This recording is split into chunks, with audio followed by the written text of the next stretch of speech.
Bienvenue dans Podcast Magazine Clubhouse saison 4. Ce podcast s'adresse aux aficionados du podcast sous toutes ses formes, que vous soyez débutant, initié ou même professionnel. Il se déroule en direct chaque mercredi par le biais de l'application Clubhouse entre 13h et 14h. Il est donc possible que certains sons que vous allez entendre ne soient pas d'une qualité parfaite.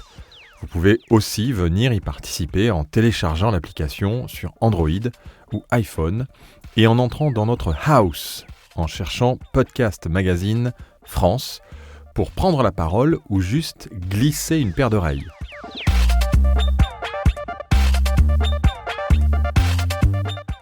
Dans cette saison 4, l'interactivité avec les personnes présentes dans la room a lieu les dernières 30 minutes lors desquelles vous pourrez également réagir sur ce que vous avez entendu et sur l'actualité du podcast.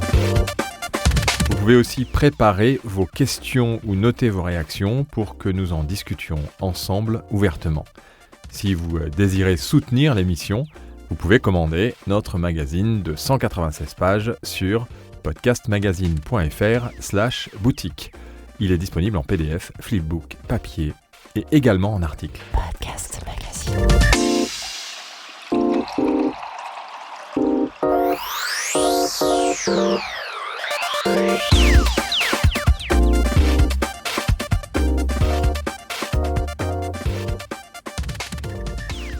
Et ben voilà pour la petite introduction sympathique et pour le lancement de cette quatrième saison. Bienvenue à tous et à toutes. Salut Frédéric, salut Stéphane. Bonjour à tous et à toutes. Pareil, bonjour. Alors on va tout de suite, sans plus attendre, vous présenter un peu le programme de cette saison 4 et de tous les épisodes qui vont se passer tous les mercredis de 13h à 14h sur Clubhouse. Eh bien c'est simple, on va commencer tout d'abord par la première partie qui est le billet acidulé avec un jingle, Fred, réalisé. Génial. Ah ouais. Je vois qu'il y a beaucoup de nouveautés pour cette nouvelle saison, des nouveautés sonores, visuelles. Moi, je vais finir par travailler à 100% pour Podcast Magazine. Ouais, t'as vu un peu. Et donc, là... billet acidulé avec un jingle de Jonathan Marty Wagner, hein, qui fait partie de la Radio House, qui est compositeur, qui a fait cette petite jingle d'intro aussi spécialement pour la saison 4.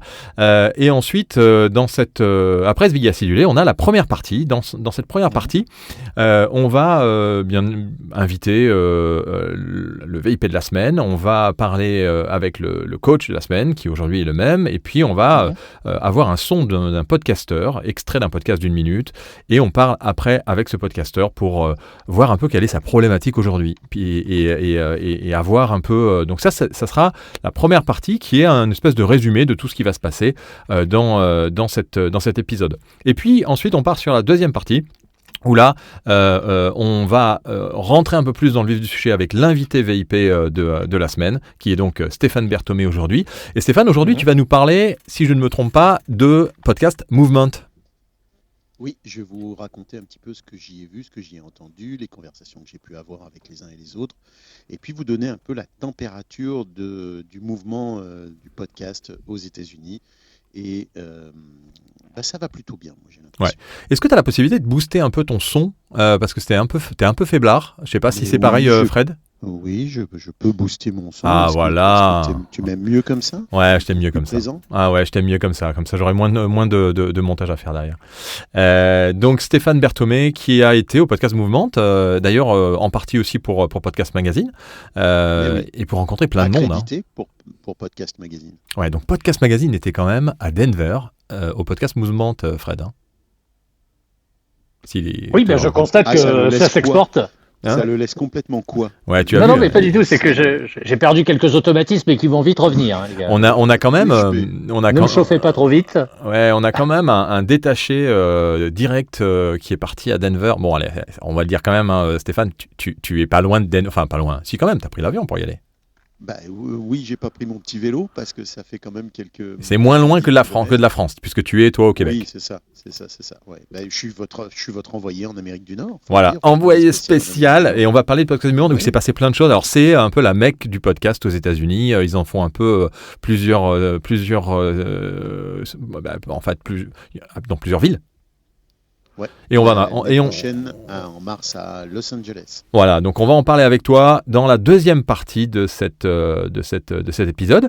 Et puis la troisième partie de l'épisode, eh bien, ce sera l'interactivité avec vous, les personnes qui sont dans la room et qui avaient noté très précisément les questions ou les remarques que vous avez par rapport à l'invité. Et puis on parlera, bien sûr, on présentera aussi le podcast qui est sélectionné dans cette troisième partie. Donc c'est l'actu podcast et ensuite la discussion avec les personnes qui sont dans la room. Est-ce que ça vous va, ce programme de cette saison 4, Monsieur Brûlatour?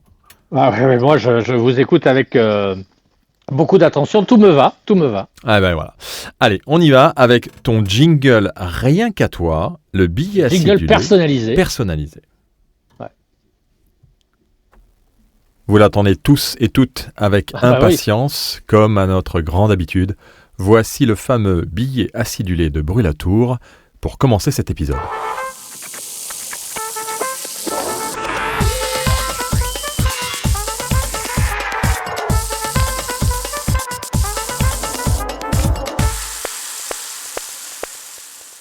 Alors je mets mon sombrero donc pour être dans la continuité de ce jingle. Aujourd'hui, nous sommes le mercredi 6 septembre. Ça marque donc, Philippe vient de vous le dire, le coup d'envoi d'une nouvelle saison de Room sur Clubhouse. C'est sous l'égide de Podcast Magazine. Bon, on va pas se mentir, les gars. C'est pas tant la Room qu'il faut pas manquer. C'est le podcast qui en découle. Vous avez compris la mécanique et que vous pouvez retrouver donc sur le site de Podcast Magazine. Bon, qui dit première Room dit aussi premier billet sur le monde du podcast. Alors, comment va le monde du podcast ? Une question intéressante pour débuter cette première room de cette 4e saison. Un nombre d'abord. Au cours de la semaine dernière, 197 000 podcasts ont publié au moins un nouvel épisode selon les chiffres du Podcast Business Journal. Alors qu'est-ce que ça veut dire ? Je vous avouerai pas grand-chose, je vous l'accorde. Autre nombre intéressant. Au mois d'août, plus de 154 millions de podcasts français, cette fois-ci, ont été écoutés ou téléchargés dans le monde. Selon Istat Podcast, c'est le classement de Médiamétrie. 117 millions de podcasts français qui ont été écoutés ou téléchargés au cours de ce même mois, mais uniquement sur le territoire hexagonal. Bon, qu'est-ce que ça veut dire encore ? Pas grand-chose non plus, si ce n'est que ces 154 millions sont essentiellement du podcast triplé. On va pas se mentir, et c'est toujours à la fin de la foire qu'on compte les bouses. Donc c'est à la fin de cette saison que l'on fera les comptes et que l'on répondra à cette question: comment va le monde du podcast ? Je ferai donc le même constat que celui de septembre 2022, le secteur hexagonal, ne nous y trompons pas, le secteur hexagonal, c'est-à-dire le secteur français, n'est pas encore mature, il n'est pas encore structuré, il n'est pas encore suffisamment solide pour entamer cette saison les yeux fermés. Tant qu'il y aura des investisseurs, les quelques grands studios implantés donc en France pour continuer à enchaîner des productions. La saison dernière a vu de nombreuses fusions et acquisitions, des abandons aussi. C'est la preuve que les studios manquent de levier financier. Question intéressante, le secteur français du podcast est-il rentable ? Répondre à cette question, c'est savoir comment celui-ci évoluera au cours de cette saison. Je vous pose un billet que ça s'annonce encore très difficile. L'autre secteur dans le secteur, je vous en ai parlé très rapidement, qui a pris une avance en revanche considérable et qui porte à lui seul l'ensemble du marché, c'est le replay de la radio. Les comportements d'écoute et les usages évoluent très vite. Les radios ont su, d'ailleurs, faut rendre à César ce qui appartient à César et à Dieu ce qui appartient à Dieu. Les radios ont su prendre le train en marche et génèrent maintenant des revenus grâce au replay. Alors certaines se sont même engouffrées dans le podcast natif, mais je veux dire très honnêtement, ça demeure très anecdotique en France. Uniquement Radio France, RTL et Europe 1. Pourquoi ? Parce que le natif coûte cher à fabriquer et qui génère pas suffisamment de revenus. On va dire que pour l'instant, il sert plutôt à embellir la vitrine. Pas plus, pas moins.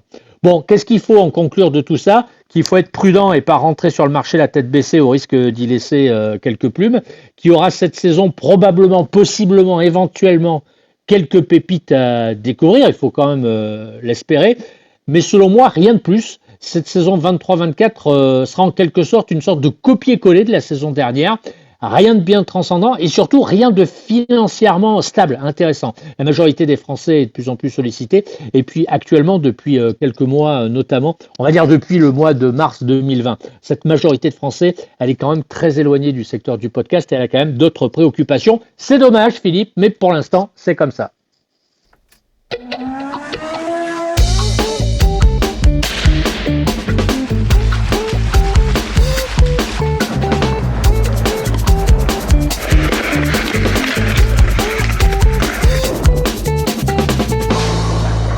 Bienvenue dans cette première partie de l'épisode, lors de laquelle vous allez découvrir nos invités de la semaine.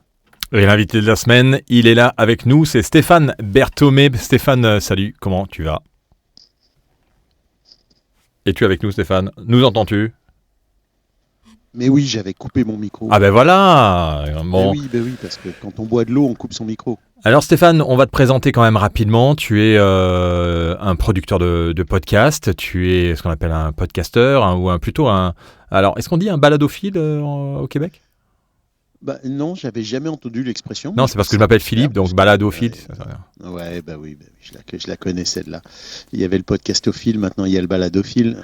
Oui, disons que je mange du podcast au petit déjeuner, puis je me couche en écoutant du podcast. Donc oui, un podcastophile. Alors, tu as fait plusieurs productions, on en parlera tout à l'heure, on écoutera un petit extrait de ton podcast. Et puis, tu viens de lancer aussi, on en parlera dans la deuxième partie de l'émission, PodPass, qui est en fait une sorte de régie publicitaire en host read pour les marques et les podcasteurs, c'est ça ? Oui, on peut dire une agence de publicité. En fait, le principe, c'est celui de l'agence de publicité, c'est-à-dire qu'on fait affaire avec des clients qui sont les marques qui veulent annoncer dans l'univers audio, en particulier dans le podcast, et en particulier selon la méthode du host read, c'est-à-dire le message lu par l'animateur, alors soit dans le cadre de partenariat, de soutien d'une série par exemple, ou d'opérations ponctuelles sur un service en particulier qu'une marque veut mettre en avant ou un produit. Et on se focalise beaucoup sur le host read parce que c'est selon toutes les études récentes et selon toutes les statistiques efficaces du marché, le système le plus, à la fois qui présente le meilleur retour sur investissement, mais en même temps qui protège aussi un petit peu le podcasteur, c'est-à-dire que ça ne vient pas nuire à sa relation avec son auditoire, et ça c'est vachement important pour nous puisqu'on est des passionnés de l'univers du podcast. D'accord, bon, mais on en parlera avec toi dans cette partie coach que tu es. D'ailleurs, on va tout de suite en parler de cette partie-là. C'est-à-dire avec PodPass, quels sont les conseils que tu pourrais donner à quelqu'un qui veut faire un bon host read ? Parce que derrière, c'est un peu ce que vous proposez. Vous proposez quand même d'accompagner des structures. Donc, c'est quoi alors 5 ou 3 ou quels sont les conseils que tu peux donner à des marques ou à des podcasteurs que vous allez réaliser avec PodPass pour faire en sorte qu'on fasse un bon host read ? Je crois que le premier conseil, il faut le donner aux marques, c'est-à-dire d'oser le faire. Le premier conseil, c'est de dire aux marques, prenez le risque de faire un partenariat avec un podcast. Vous allez découvrir que vous allez gagner en visibilité, une visibilité de qualité. Vous allez être dans un univers où le message est très qualitatif. Votre image va s'en trouver renforcée. Si vous menez une opération, vous allez sentir les résultats. Je ne compte pas les exemples de marques ou de gens qui annoncent en podcast et qui disent après, au bout d'un mois, j'ai déjà eu mon retour sur investissement parce que l'opération s'est avérée fructueuse en quelques semaines. Donc il faut oser le faire parce que pour l'instant, beaucoup de marques sont encore un peu frileuses. C'est surtout qu'elles comprennent mal l'univers du podcast et son intérêt, mais elles sentent en même temps que la publicité classique, la publicité, les annonces dans les journaux, dans les magazines ou à la télévision, la radio, commence à devenir un peu quelque chose de difficile et il y a un goulot d'étranglement de ce côté-là. Donc c'est oser, le premier conseil. Puis pour les podcasteurs, les podcasteuses qui veulent faire de la publicité en host read, c'est de bien veiller à rester proches de ce qu'ils sont eux-mêmes en tant qu'animateurs et qu'animatrices et ne pas se lancer dans quelque chose qui soit trop éloigné de leur contenu, de leur personnalité, de la nature du message qui passe habituellement, qui les éloigne pas de la relation qu'ils ont avec leur auditoire parce que c'est ce qu'ils ont de plus précieux. Ce que l'animateur et l'animatrice d'un podcast possèdent de plus précieux, c'est le lien, la qualité du lien qu'il a avec son public et donc il doit vraiment veiller à l'entretenir et ne pas l'abîmer et je pense particulièrement moi à l'insertion programmatique. Là, on sort du host read, mais on parle des publicités programmatiques qui, moi, de temps en temps, me font un petit peu mal aux oreilles quand j'écoute un podcast. Donc, c'est de bien veiller à l'adéquation entre la marque, le message et la façon dont il est distribué dans son podcast. Ouais, c'est ça, parce qu'il faut que ça soit une continuité et pas simplement quelque chose qui va venir et qui va être intrusif, en fait. Oui, surtout que la publicité en podcast, le partenariat entre une marque et un podcasteur, ça s'appuie sur un levier très, très simple, c'est celui de la recommandation. On est dans la publicité, parce qu'il ne faut pas se mentir, quand une marque paye plusieurs milliers d'euros ou de dollars à un podcasteur ou une podcasteuse pour passer un message, pour mettre en valeur la marque, pour démontrer les qualités de cette marque, pour parler de sa modernité, etc., ou pour parler d'un de ses produits, elle ne le fait pas uniquement par mécénat, elle le fait parce qu'il y a un intérêt financier à ça pour elle.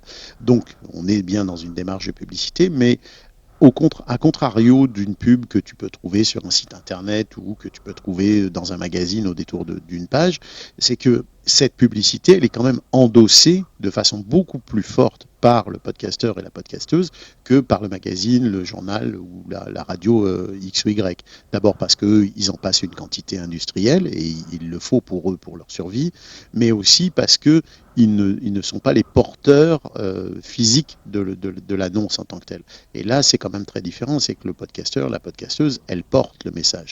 Donc, on est beaucoup plus proche finalement dans l'oreille du public de la recommandation, et Dieu sait si c'est très puissant dans l'univers audio, que dans la publicité, dans la perception de l'auditoire. Et ça, c'est l'élément clé, mais c'est aussi l'élément auquel on doit veiller vraiment très précieusement, parce qu'il faut faire attention justement à ce que ça reste une véritable recommandation et pas quelque chose qui ait l'air préfabriqué ou qui ait l'air pas incarné en réalité. On revient à la thématique centrale d'un podcast. Un podcast doit être incarné, il doit être porté par quelqu'un qui croit en ce qu'il dit, ce qu'il explique, ce qu'il raconte, etc. Ouais. Ça revient au même pour la publicité. Et la promesse doit être la même pour la publicité. Alors Sandra pose la question, un bon Rodstrib, Holstrib, non c'est un host read. Alors c'est vrai qu'on n'a pas spécifié, on a fait cette erreur, merci Sandra de nous le spécifier. Le host read, c'est donc tu sais, cette publicité qu'on va insérer à l'intérieur de son podcast, qu'on peut mettre au début en ce qu'on appelle le pré-roll, au milieu en mid-roll ou à la fin en post-roll. En général, les host reads se mettent au début, Stéphane, des podcasts. Et il y en a qui font aussi, beaucoup aux États-Unis, qui utilisent au milieu du podcast de rajouter ce qu'on appelle un host read. Il y a plusieurs options, effectivement. Je cherche toujours la traduction simple. Et les maudits anglais, ils ont des mots qui permettent de dire un truc en 2 mots ou en 1 mot, alors que nous, on est obligé d'utiliser 3-4 mots ou quasiment une phrase. C'est ça, le host read, c'est la lecture d'un message par un animateur, par ce qu'on appelle un host aux États-Unis. Oui, en pré-roll, il y a plusieurs avantages à ça. D'abord, on sait que le pré-roll est le moment où on prête quand même pas mal d'attention à ce qui va venir. Et si c'est bien fait, si c'est très bien amené, ça peut être ultra naturel. Et aussi, c'est un très bon moyen de s'assurer que le message a été entendu, puisque l'IAB mesure les 60 secondes, les 60 premières secondes de téléchargement ou d'écoute, habituellement de téléchargement. Donc, on s'assure de le faire rentrer dans la partie qui est la plus mesurable. Puis, il y a effectivement, comme tu dis, différentes options. On peut faire un pré-roll un peu plus long et un petit rappel. Je te donne l'exemple du Podcastologue où on a notre partenaire Edisound qu'on annonce en pré-roll dans le début de l'épisode et auquel on fait un petit rappel amical en fin d'épisode, en post-roll, qu'on le remercie d'être notre partenaire dans le cadre de ce podcast-là. Donc ça permet de le placer 2 fois. On sait que la réitération du message est un élément important dans la publicité. C'est malheureux, mais il faut répéter pour que ça soit enregistré. Il faut le faire de façon intelligente, il ne faut pas le marteler non plus. Donc un au début et un à la fin, moi c'est une des techniques que j'aime bien parce que c'est naturel, puis ça passe assez bien. Ok, merci pour ces conseils et merci Sandra pour cette précision. On va passer maintenant à la partie podcast. Alors quel podcast tu voudrais qu'on joue là en 1 minute Là, quand je cherche sur Google Stéphane Berthomé podcast, je tombe sur l'ombre du doute. L'Ombre du doute, c'est ma série phare, entre guillemets. C'est une série en 3 saisons. Chacune des saisons a duré quasiment 1 an de travail. C'est vraiment le parallèle avec la série télé. C'est le documentaire lourd. Hein. C'est vraiment beaucoup de temps de travail. Oui, ça peut être l'ombre du doute. Ça peut être aussi, si tu arrives à le trouver, la bande-annonce de mon nouveau podcast qui va sortir dans quasiment une semaine maintenant, le 14 septembre, qui est un podcast très différent qui s'appelle Redoutable, les grands crimes en récit. Et c'est très différent de ce que j'ai fait jusqu'à maintenant parce que j'ai fait beaucoup de documentaires. J'ai fait un documentaire sur Jacques Mérine, j'ai fait un documentaire sur la French Connection. Allez, on écoute celui-là. Allez, c'est parti. Alors, go. C'est parti. Au beau milieu de la nuit, dans le camp de prisonniers allemands Stalag Luft 3, plus de 200 prisonniers attendent en file devant un trou dissimulé dans le sol d'un des baraquements du camp. C'est l'entrée d'un tunnel souterrain long de 111 mètres qui doit les conduire vers la liberté. 26 mai 1986, prison de la Santé à Paris.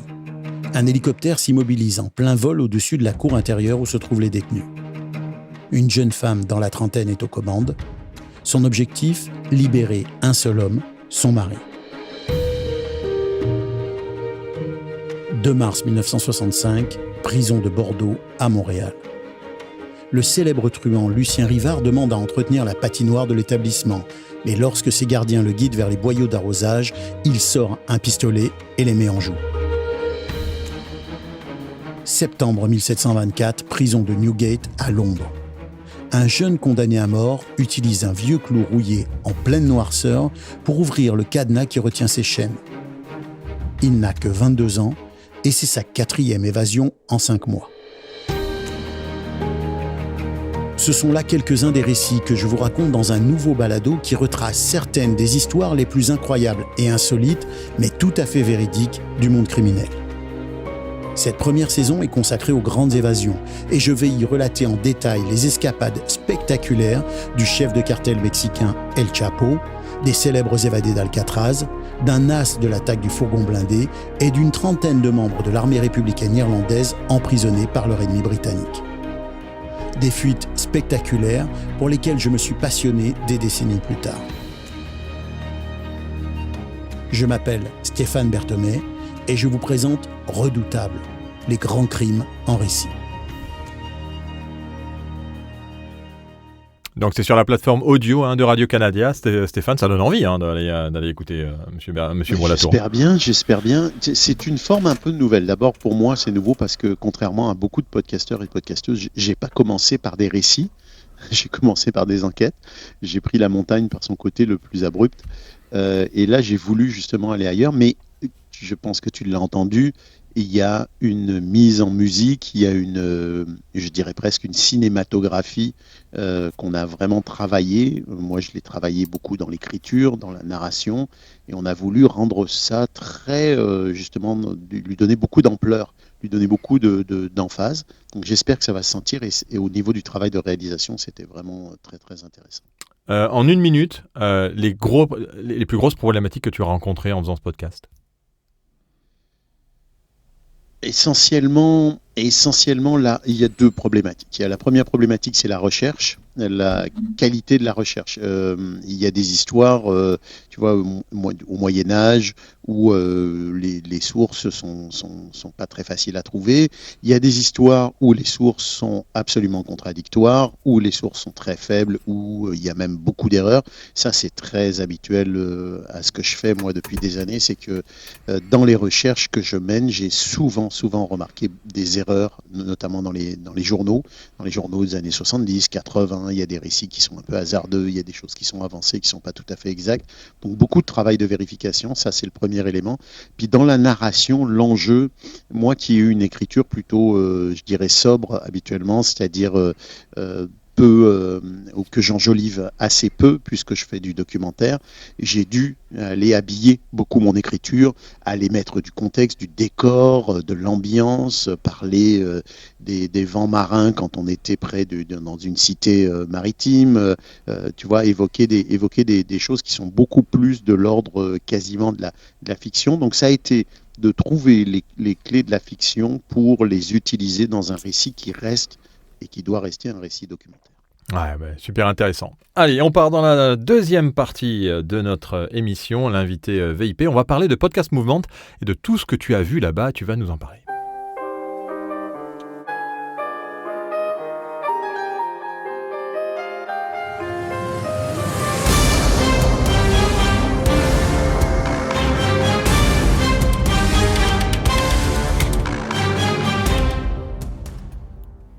Un peu de dramatique pour cette deuxième partie avec l'invité. Alors on va, puisqu'on a pris un peu de retard, on va tout de suite ouvrir aussi la parole à ceux qui sont dans la room, si vous voulez venir poser vos questions, pendant que Stéphane et Fred et moi parlons de Podcast Movement. Si vous avez des questions aussi, on vous fait monter à partir de maintenant. Il est 13h33, c'est ce qui est prévu dans le planning de la saison 4, donc on va se tenir. On a 3 minutes de retard, parce qu'on a, il y a un peu un quart d'heure aussi, parce qu'on est censé avoir fait déjà l'interview, mais il faut se roder dans les nouvelles saisons qu'on lance sur Clubhouse. Je rappelle qu'on est en direct sur l'application Clubhouse, donc des fois vous avez des petites différences audio, c'est normal, ne vous inquiétez pas, tout va bien. Donc Stéphane, Podcast Movement, d'abord, l'impression que tu as eue quand tu es rentré, c'est énorme, c'était dans un espèce de centre aquatique à Denver, isolé de tout autour, non ? En fait, c'est dans une sorte d'hôtel qui est aussi un centre de congrès gigantissime à l'américaine, c'est-à-dire que d'abord c'est en périphérie de la zone de l'aéroport de Denver, donc c'est à l'extérieur de la ville, et c'est un endroit où il y a en gros une quinzaine, vingtaine, peut-être même une trentaine d'hôtels qui sont installés, et c'est des hôtels qui sont gigantesques. Pour vous donner un ordre d'idée, en 3 jours j'ai fait 27 km à pied uniquement à l'intérieur. Ah ouais. J'ai pas eu le temps de sortir, j'ai pas mis le nez dehors, alors que Denver au Colorado c'est quand même une région extraordinaire. Il y a des sites qui sont magnifiques. Je n'ai pas mis le nez dehors à part pour aller prendre 5 minutes le soleil à 40 degrés parce qu'il faisait une température de bouc, mais j'ai vraiment parcouru 27 km à l'intérieur du truc. Donc c'est vous dire l'étendue de la surface de cette rencontre-là. C'est un seul bâtiment qui est partagé en plusieurs ailes. Il y a plusieurs pièces principales qui sont des salles, véritablement des immenses salles, des halls, dans lesquelles il y avait des activités différentes, dans lesquelles il y avait les conférences, où il y avait aussi des exposants. Et pour vous donner un ordre d'idée, c'est à peu près 3000 personnes qui se croisent sur 3 jours dans cette manifestation. Donc c'est vraiment l'équivalent d'une cocotte minute d'une marmite posée sur le feu du podcast et qui bouillonne et qui apporte plein de choses dans toutes les directions, dans tous les sens. C'est assez fascinant. Ouais, donc l'entrée, beaucoup de monde tout de suite. C'est sur 3, 4, 5 jours ? C'est sur 3 jours. 3 jours. 3 journées très très remplies, ultra chargées. Il y a des conférences ou des conférences ou des ateliers d'une certaine façon, parce qu'il y a des choses un peu plus techniques toutes les demi-heures.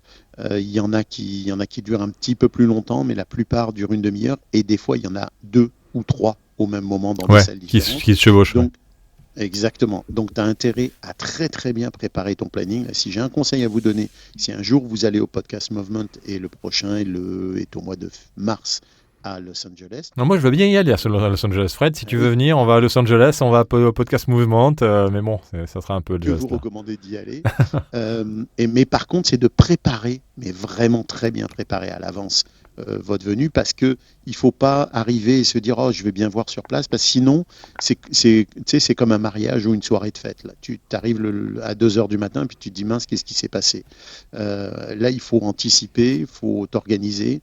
D'abord parce qu'il y a énormément d'activités, et aussi parce que il y a évidemment c'est très bien organisé. Il y a une application qui est réservé au mouvement et qui permet aux gens de s'interconnecter les uns avec les autres. Alors, on a tous été dans des trucs où il y a des applications, mais celle-là est particulièrement bien faite, et je ne dis pas ça parce que le Braindead, ils appellent ça le Braindead, c'est une société québécoise et montréalaise en particulier qui l'a mise en place, mais c'est vraiment très très bien fait, ce qui fait que les gens t'envoient plein de messages, tu peux faire des rendez-vous ultra rapidement, c'est des rendez-vous très rapides, une vingtaine de minutes, une trentaine de minutes. Donc si tu n'as rien préparé, tu vas te retrouver avec plein de gens qui vont te contacter, puis tu vas manquer une grande partie de l'événement. Donc c'est vraiment un travail préparatoire important. Il y a les plus grosses compagnies de l'univers du podcast qui sont là, Triton Digital qui est présent dans 80 pays, qui est certainement l'une des compagnies qui mesure les métriques et qui fait de la statistique pour le podcast la plus importante. Il y a Insight Hill qui est aussi là, qui est une compagnie québécoise mais qui est implantée aussi aux États-Unis. Il y a PodNews, il y a iHeartMedia qui est certainement l'un des plus gros producteurs, créateurs de contenu audio dans le monde. Il y a Amazon, etc., etc. Donc tous les gros sont là et paradoxalement, tout le monde parle à tout le monde. Il n'y a pas de frontière entre les newbies, un jeune podcasteur, une jeune podcasteuse, et les gens de chez iHeart ou les gens de chez Triton Digital. Les gens sont ultra ouverts à la conversation. C'est vraiment, les gens, ils vont vraiment en se disant, on partage des choses. Moi, je pense que j'ai eu des centaines de discussions sur l'espace du salon. J'ai fait des dizaines d'entrevues. Tu attends pour un fil pour boire un café. Le gars qui est derrière toi te tape sur l'épaule pour te demander ce que tu fais. La fille qui est devant toi se retourne pour te parler de son podcast. Bref, c'est vraiment quelque chose d'assez incroyable et super dynamisant parce qu'au fond, tu te dis, bon Dieu, mais c'est vachement vivant l'univers du podcast aux États-Unis. Et ça, c'est vraiment. Moi, je suis reparti de là, j'avais l'impression de m'être fait un shoot de podcast, d'avoir vraiment eu un high de l'univers du podcast. Je me suis dit, ok, si tu es un tant soit peu déprimé, et je vous entends des fois parler du marché français, avec justesse d'ailleurs, mais si tu es un tant soit peu déprimé, paye-toi un voyage là-bas. Il y a deux avantages. Un, tu vas revenir en disant, ok, c'est sûr que le podcast, c'est clair qu'on est vraiment dans un mouvement mondial. Puis deux, il y a aussi autre chose, c'est que, et je me faisais la réflexion cette semaine, le voyage, le billet d'avion, l'hébergement, etc., c'est pas donné, les États-Unis. Moi, j'ai eu une accréditation, donc je n'ai pas payé la participation à l'événement, mais j'ai dû payer tout le reste. Alors tu peux te dire, écoute, ça fait vraiment cher, ça peut aller, ça va entre peut-être 1000 à 2000 euros, plus proche des 2000 euros d'ailleurs que des 1000 si tu comptes le billet d'avion, etc. Mais ce que tu en retires, ce que tu apprends, le niveau de contact que tu te fais, les adresses, l'apprentissage que tu fais à tous les niveaux, je pense qu'il n'y a pas une formation qui, à ma connaissance, peut t'apporter autant d'éléments aussi variés en un temps aussi impressionnant. Donc ça vaut réellement l'investissement, clairement. Ouais, d'accord. Donc, et alors, dans les rencontres que tu as faites, est-ce que tu as eu ou les conférences, des choses un peu particulières qui pourraient intéresser aussi les podcasteurs français? On a parlé, je suppose que vous avez parlé beaucoup de YouTube. J'ai vu que d'ailleurs Ocha avait organisé, enfin pas organisé, mais ils avaient certainement payé pour faire en sorte d'avoir une interview avec YouTube ils ont certainement parlé du RSS et tout ça, non? Oui, c'est quoi la tendance principale qui ressort de ce podcast movement? Je ne vais pas vous surprendre, la tendance principale, c'est l'intelligence artificielle. Il y a deux grandes tendances qui ressortent du podcast movement. C'est l'intelligence artificielle, c'est-à-dire l'utilisation de façon de plus en plus poussée et de plus en plus intégrée et de plus en plus proche des intérêts du podcast. Et ça, c'est intéressant, de l'intelligence artificielle. Alors, j'ai parlé avec des gens, notamment j'ai été contacté par une entreprise qui crée des bots, ça m'a surpris quand même, qui crée des bots basés sur l'intelligence artificielle que tu peux intégrer par exemple à un site web sur lequel tu as ton podcast et qui te permet non seulement de poser des questions, qui permet aux auditeurs de poser des questions sur le contenu du podcast, mais qui, en même temps, peut intervenir dans le podcast. C'est-à-dire qu'il peut modifier le cours du podcast en créant lui-même son propre personnage. Ça, c'est un élément assez surprenant, mais ce qui m'a vraiment, vraiment fait réagir, c'est le fait que, mettons que tu prennes un podcast documentaire, le bot est capable de répondre à la question à partir de quel moment John va découvrir tel élément du dossier X. Et lui, sur la base de la retranscription du podcast, évidemment, qu'il a déjà intégré, digéré et analysé, il va te dire, dans l'épisode 3, à 22 minutes, machin, John va découvrir ça, etc., etc. Donc ça donne un niveau d'interactivité avec le contenu qui est assez incroyable. Je ne suis pas certain que pour la fiction ou le documentaire, ça soit super intéressant. Ça l'est quand même, parce que ça veut dire que tu as un super moteur de recherche qui, parce que l'intelligence artificielle arrive à reconnaître l'audio, à la transcrire et à quelque part, sans l'afficher, à la garder en mémoire et à pouvoir, en gros, simplement en posant une question, avoir la réponse à un contenu audio qui, de manière automatique, est transcrit. Donc en fait, c'est un accès à la recherche à l'intérieur du podcast et même, si le player est un peu plus intelligent, aller directement à l'endroit où on parle de cette actualité ou de ce sujet. Ouais, c'est un accès assez extraordinaire, mais je pense aussi aux podcasts plus documentaires ou aux podcasts scientifiques ou aux podcasts de marque, tu vois. Tu peux demander par exemple, ok, dans ce podcast, est-ce qu'on parle de science est-ce qu'on parle de tel sujet? Et donc il va aller t'indiquer à quel endroit dans le podcast on parle du sujet. Donc ça rend quand même un niveau d'interactivité assez incroyable. Dans les initiatives, j'ai vu quelque chose qui était vachement intéressant, qui a pas l'air nouveau en tant que tel, mais qui l'est de la façon dont l'entreprise en question l'a mise en place. C'est la création de vidéos sur la base d'un contenu de podcast. Et là où c'est original, c'est qu'il ne s'agit pas de vidéo qui est basée sur l'intelligence générative, c'est-à-dire que au fond, ce n'est pas un apprentissage qui a été fait sur l'ensemble des données et une utilisation d'images dont la qualité ou dont les droits sont prêtes souvent à questionnement, mais bel et bien de réalisations qui sont faites avec du matériel qui leur appartient et qui te permet de créer une vidéo de quelques minutes en quelques minutes sur le contenu de ton podcast pour le présenter par exemple ou pour l'illustrer et qui est 100% utilisable sur tous les supports et garanti au niveau des droits, etc. Donc ça, j'ai trouvé ça intéressant parce que c'est une autre façon d'utiliser l'intelligence artificielle dans un écosystème beaucoup plus sain. Pour l'instant, c'est pas encore disponible en français, c'est disponible en espagnol et en anglais, mais c'est des solutions qui deviennent de plus en plus populaires. Et puis, il y a un truc que j'ai trouvé vraiment génial et vraiment, je vous recommande à tous et à toutes d'aller voir ça. Ça s'appelle Podpage, P-O-D-P-A-G-E, donc la Podpage en français. Et c'est un constructeur de sites web pour podcast. Alors vous me direz, mon Dieu, mais il n'y a rien de nouveau là-dedans, Stéphane. Sauf que oui, c'est vraiment une façon de construire un site web qui est ultra convivial, ultra facile pour ton podcast.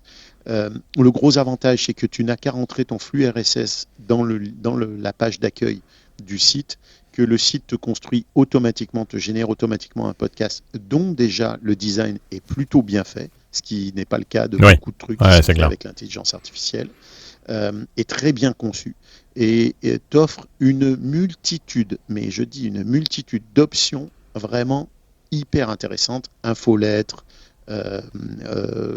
possibilité de communiquer directement, tu sais, une sorte de messagerie intégrée à ta page, donc tes auditeurs, auditrices peuvent te poser des questions. Tu peux évidemment retravailler les profils de ta page de façon très très personnalisée.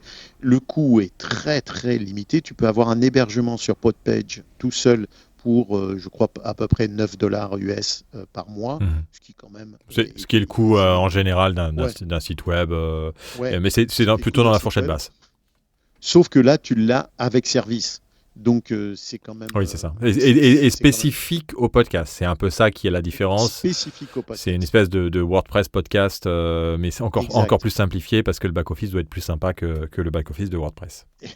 Oui, vraiment. Et il est vraiment axé 100% podcasting.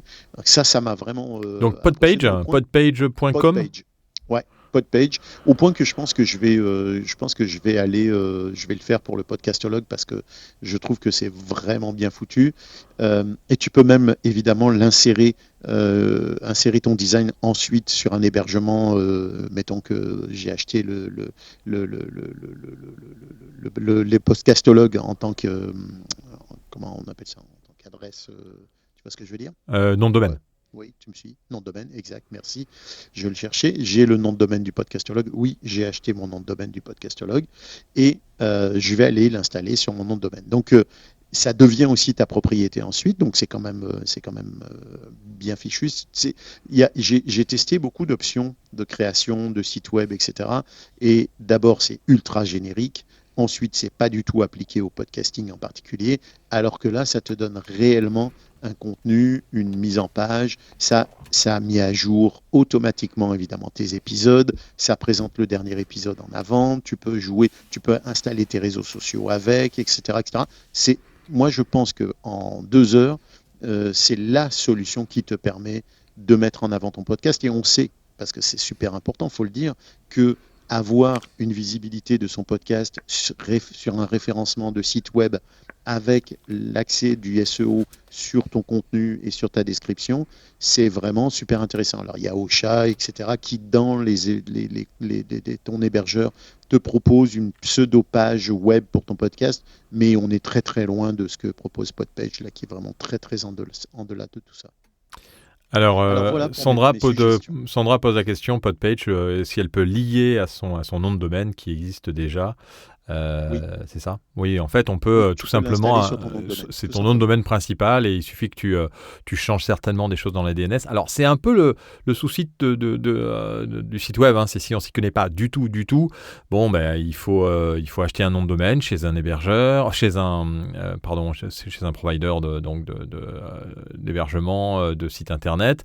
Il faut acheter un nom de domaine. Une fois qu'on a ce nom de domaine, ben, il faut aller mettre les DNS de Podpage à l'intérieur de ce nom de domaine pour qu'il y ait un lien entre le nom de domaine qu'on a acheté et Podpage ou n'importe quel autre site web. Donc il y a toujours cette... En fait, là, c'est super facile. Hein. Là, oui. Dans ton tableau de bord, tu peux ajouter un nom de domaine personnalisé et tu n'as qu'à entrer ton nom de domaine dedans et ça va directement intégrer ta page Podpage à ton nom de domaine. Mais il faut quand même que tu rajoutes des DNS parce que sinon ton nom de domaine, c'est pas... Oui, c'est ça. Oui, mais ça se fait quand même très facilement. Là, c'est pas du bidouillage. T'es pas en train de jouer dans du bidouillage de codage ou quoi que ce soit. C'est vraiment très bien. Tu peux ajouter des membres, tu peux ajouter des gens qui sont des membres de ton équipe sur le podcast. Tu peux ajouter tes partenaires. Tu peux créer aussi une page d'accès pour tes invités pour qu'ils puissent poser des questions. Tu peux ajouter de la monétisation aussi. Il y a vraiment, tu fais de la capture d'email, c'est-à-dire que les gens qui communiquent avec toi via la page, tu vas collecter leurs adresses. Tu as un formulaire de contact, tu as une messagerie vocale. Enfin, ça offre vraiment toute une catégorie de paramètres qui sont super intéressants. Je vous recommande vraiment d'aller le voir. Allez, merci. On passe à la dernière partie de cet épisode.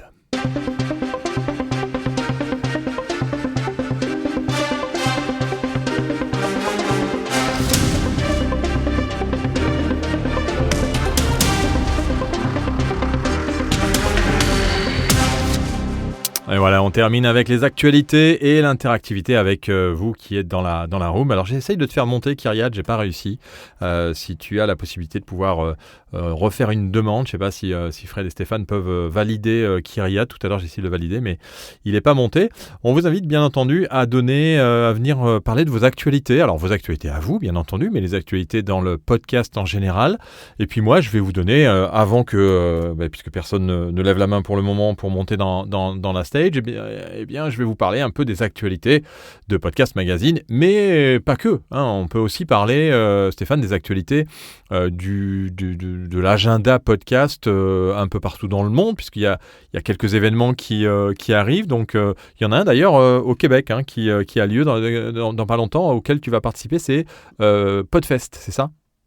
Oui. Podfest, c'est le 16, ça commence le 15, 16 et 17 septembre, donc c'est très bientôt, sinon moins d'une dizaine de jours, 9 jours maintenant. Moi, je vais y participer pour présenter justement Podpass, pour parler de la publicité, pour parler du host read, donc la lecture par les animateurs et animatrices de podcast. C'est un peu le festival du podcast ici, très bon enfant, très sympathique, qui est très axé sur la créativité. Il y a des gens qui qui enregistre des podcasts en direct.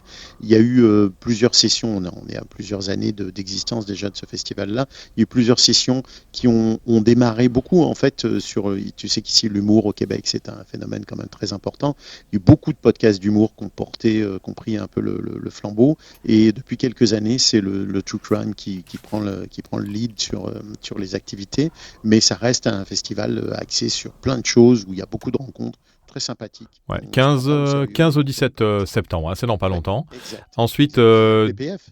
oui, alors non, ensuite on a dans l'ordre des événements, si vous allez sur podcastmagazine.fr dans l'agenda podcast, eh bien vous avez les rencontres radio et podcast de Télérama à noter le 16 septembre, donc c'est en plein milieu du Festipod, où là eh bien, il va y avoir pas mal de choses organisées. Vous avez le lien sur l'agenda de Podcast Magazine. Ensuite il y a le Podcast Tour Toulouse qui a lieu le 4 octobre. On va rencontrer... je ne sais pas si tu vois qui est Anastasia De Santis. On la voit beaucoup sur LinkedIn, et puis elle a créé une association, enfin je sais pas si une association, enfin une espèce de groupement qui s'appelle les Rencontres Podcastiques à Toulouse, et on aura la chance de pouvoir organiser ensemble le Podcast Tour le 4 octobre à 18h, de 18h à 20h. On va inviter d'ailleurs une radio à venir, certainement France Bleu, pour rencontrer les podcasteurs, et ce sera le lien et l'hôtel vous sont envoyés sur inscription, donc vous vous inscrivez sur podcastmagazine.fr/tour, T-O-U-R. Ensuite, on a bien sûr le fameux PPF du 14 et 15 octobre, puisque en fait, il y a une demi-journée pro la veille, mais qui est maintenant réduite à une demi-journée. Donc, le Paris Podcast Festival qui se passe toujours à la Gaîté Lyrique. C'est la 6e édition du Paris Podcast. Et c'est là qu'on s'est vu pour la première fois, Stéphane, physiquement. On s'est vu en vrai. En vrai, parce qu'on était sur Clubhouse avant ça, bien entendu. Et c'est de là où est né aussi le podcastologue. Je vous invite à aller écouter. Vous faites le podcastologue et vous voyez la petite figure de monsieur Stéphane Berthomé, et allez écouter les anciens épisodes. C'est toujours très intéressant. C'est pour aussi les professionnels du podcast ou les amateurs de podcast. Ensuite, on a le Podcast Day Espagne. Alors ça, c'est un événement assez intéressant, 26 et 27 octobre. Ils en avaient, je pense, sorti un avant le confinement, et ils avaient arrêté. Et puis là, ils reprennent. Ça n'a rien à voir avec les Radio Days Europe ou les Podcast Days organisés par la Radio Days Europe. C'est vraiment organisé par des Espagnols. Donc, si vous parlez espagnol, 26-27 octobre, les Podcast Days. Ensuite, il y a un événement en France qui s'appelle Podcastre. Alors, c'est marrant comme nom, Podcastre, parce que bon, ça fait un peu podcast, mais à Castres. Et c'est vraiment à Castres, les 28 et 29 octobre. Et puis pour terminer, le Podcast Tour Marseille qui a lieu lui le 15 novembre et qui va réunir aussi là avec une autre structure. En fait, il y a de plus en plus de structures dans les villes en France qui se rassemblent, qui se fédèrent, et c'est assez sympa. Et donc on fait ça avec les podcasteurs du Sud qui ont sorti il n'y a pas longtemps un événement de leur chapeau cet été qui s'appelle La Claque. Et ils sont à peu près une petite centaine dans les podcasteurs du Sud. Et on va bien entendu organiser ensemble le Podcast Tour aussi. Et on va mobiliser un peu tous les podcasteurs autour de Marseille. Et on sera au Mercure, centre Vieux-Port de Marseille. Donc pour tous ceux qui ont envie de venir à Marseille et qui sont pas loin de Marseille, vous pouvez aussi bien sûr vous y rendre. Et puis dans l'agenda, bien entendu, après on part en 2024, on l'a pas encore ajouté, mais en 2024, comme dit Sandrine Mahé, il y a aussi Longueur d'onde qui a lieu. Alors à noter quand même que ce dont je vous ai parlé juste avant, c'est-à-dire les rencontres radio et podcast, elles sont organisées avec Longueur d'onde et Télérama, c'est les deux qui organisent ça. Et Longueur d'onde, c'est en février si je me trompe, mais avant février, il y a bien entendu fin janvier, le Paris Radio Show qui a lieu, si tout se passe bien, au Parc Floral, et dans lequel Podcast Magazine organisera carrément un espace dédié aux podcasteurs, aux acteurs du podcast, avec une salle de conférence où on ne parlera que de podcast. On est dans un espace de 2500 m², on repart sur un salon un peu conséquent comme on avait fait en 2020, en espérant bien entendu que les partenaires et les exposants s'engagent d'ici fin septembre pour assurer la pérennité de cet événement. Donc voilà pour un peu les événements. Si vous avez avez d'autres événements dont vous voulez parler, vous avez le droit de cliquer sur la petite main pour monter, venir nous dire bonjour si vous avez envie de venir nous dire bonjour. Sandra, David, Najat, Mariam, Sandrine ou Kyriad. Alors désolé Kyriad, tu voulais monter tout à l'heure, ça n'a pas fonctionné. Et puis sinon, écoutez, on va dire que j'espère de tout cœur que vous avez apprécié cette nouvelle mouture de Podcast Magazine Clubhouse saison 4. Et Sandra vient nous faire un petit coucou. Ça, c'est sympa. Salut Sandra. Est-ce qu'on arrive à t'ajouter ? Mais oui, te voilà. Salut Sandra. Salut Philippe. Salut Stéphane. Alors, Salut. Que penses-tu de cette nouvelle mouture de Podcast Magazine ? Ouais, j'aime bien, j'adore là ce nouveau format aussi là de cette room. C'est top, c'est pour ça que je voulais monter pour vous le dire. C'est beaucoup plus fluide par rapport à la saison 3. Et puis les sujets sont divers et puis avec Stéphane en plus du coup c'est on se sent bien avec tous les trois. Alors on apprend plein de choses. Il faut noter que dans les prochains épisodes, là on a fait avec Stéphane parce que lui en plus il couvrait les 3 sujets, c'est-à-dire il couvrait non seulement le fait que on pouvait l'inviter en tant que VIP pour le podcast Mouvante, il couvrait aussi le côté podcast parce qu'il avait une actualité podcast et il couvrait aussi le côté coach parce que il a lancé son podpass et il pouvait donner des conseils. Donc c'est pour ça qu'on l'a fait avec lui. Je sais pas si tu arrives à faire monter Sandrine, Stéphane, moi j'y arrive pas. Je vois qu'elle a levé la main aussi. Si, ça y est, tu viens d'arriver. Salut Sandrine, bienvenue Sandrine. On t'entend Sandrine Cassès. Est-ce que tu actives ton micro ? Son micro est coupé. Ouais, ton micro est coupé Sandrine. Si tu l'actives, je pense que ça devrait fonctionner. Tu cliques sur le petit bouton micro à droite en bas. Non, si, ça y est. Est-ce que c'est mieux ? Bah ouais, c'est vachement mieux quand tu appuies sur le bouton en fait. Salut Philippe et bonjour à tous. Alors je suis en voiture, je ne sais pas si vous m'entendez bien, Mais si le son n'est pas trop... Voilà. Alors juste pour dire que j'ai loupé tout le début, j'ai pas pu assister, mais c'est super intéressant. Juste j'avais marqué, je ne sais pas si tu as vu Philippe, tu as dit 14 et 15 octobre le Paris Podcast Festival. Moi j'avais noté le 13 et 14. En fait, je pense qu'ils je me demande s'ils n'ont pas changé de date. Je me demande si c'est pas plus tard d'ailleurs. Je suis en train de regarder mon erreur et tu as raison, Paris Podcast Festival, je vais regarder, je me demande si c'est pas... mais non, je me trompe complètement, c'est le 20 au 23 octobre. Alors vous voyez, c'était les vieilles dates en fait, ils ont dû changer... Ah non, 13-14. Oui, moi j'ai réservé mon week-end. Ça va bien parce que moi j'ai pris un billet d'avion. Non, mais oui, moi aussi. Non, 13-14, c'est bien ça. Alors ce qui est bizarre, vous savez ce qui est bizarre, c'est que quand on cherche sur Internet... Ah oui, quand on cherche sur Internet, on tombe sur l'année dernière, 20 au 23 octobre 2022. Ça, c'est toujours écrit sur Google. Par contre, quand on clique sur le site, on arrive bien le 13 et le 14. Donc, c'est bien le 13 et le 14. Bon. Tu as tout à fait raison et je vais changer de ce pas la date de 14-15 où je m'étais trompé sur Podcast Magazine. Mais merci pour cette petite information supplémentaire. Juste pour dire que j'ai hâte aussi, je serai au Podcast Tour à Toulouse. Ah, cool. Donc, j'ai hâte. Et puis l'événement majeur, c'est quand même que...